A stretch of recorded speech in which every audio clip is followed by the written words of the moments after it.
Ginataang ampalaya ang iluluto ko ngayon mga idol.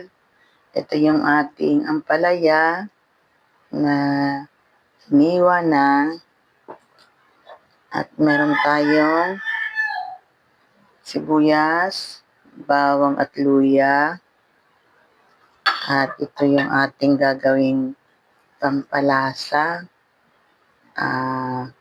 tuna flakes in oil. Meron tayong 2 pirasong siling green at meron tayong ginisa mix. First step, lagay natin ito yung ating gata sa ating pan. Ilagay natin yung ating bawang, luya, sibuyas. At yan ay ating pakukuluan.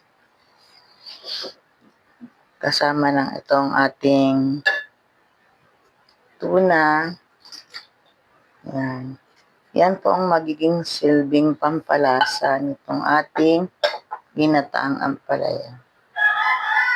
At maglalagay na rin tayo ng konting asin.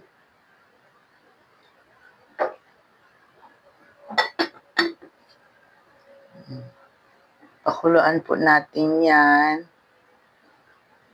Tapos ilalagay natin yung ampalaya. Yung ampalaya po ay saglit lang lutuin dahil ito po ay madaling maluto at mas masarap po siya kung siya ay half cook lang. Kaya kailangan pakuluan muna lahat ng ingredients bago siya ilagay. Ito yung ating pampalasang ginisa mix. At saka maglalagay din tayo ng pamintang pino.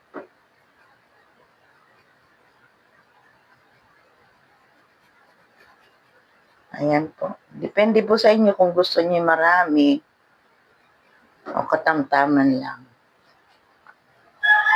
Ayan. Mga idol, mga mamshi, pakukuluan natin to. Ayan, pakisabi naman po or pakicomment po kung taga saan kayo para nalaman ko kung saan nakarating itong aking video. At para malaman nyo kung paano lutuin at kung gaano kasarap itong aking nilulutong ginataang ampalaya.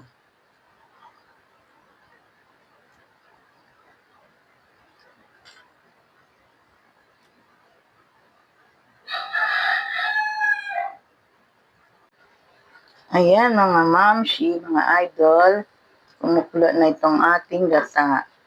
At ayan na, pag ganito na yung kanyang texture or yung kanyang parang nagmamantika na siya.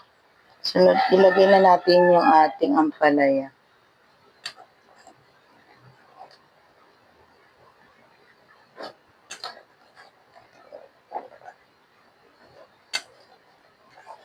Mas maganda po yung ganitong hiwa, yung maliliit lang, para siya ay madaling maluto.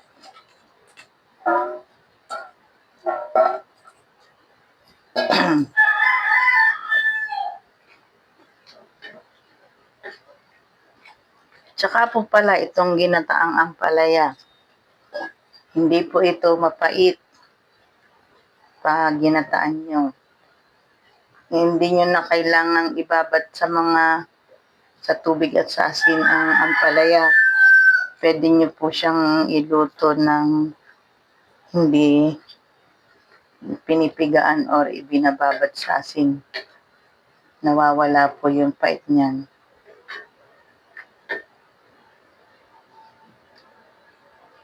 Ayan, mga idol, mga mamshi, pwede kayo mag-request kung anong gusto nyong iluto ko sa susunod na video. Marami pa po akong alam iluto tungkol sa mga gulay, sa baboy, sa manok, at mga dessert din. Ayan. Pag ganyan na po yan, half cook na siya, pwede na nating i-off yung ating apoy. Tikman po natin ang ating ginataang ampalaya. Panalo ang lasa. Masarap pong kasama nito yung tuna na flakes in oil. Pwede rin kayong magsahog ng, patay na natin apoy mga mamshi. Pwede rin kayong magsahog ng ng sardinas or ng tinapa na isda o tuyong isda. O kung meron po kayong mga tirang pritong isda na hindi nakain, hindi naubos, pwede nyo pong isahog dito sa ating ginataang ampalaya. At saka po, halimbawa, may natira din kayo ng mga pritong baboy, manok, yun po, pwede rin po ninyong isahog sa ating ginataang ampalaya. Ayan po, hanggang sa muli, ito ang inyong kusinera at tinderang si Tesha.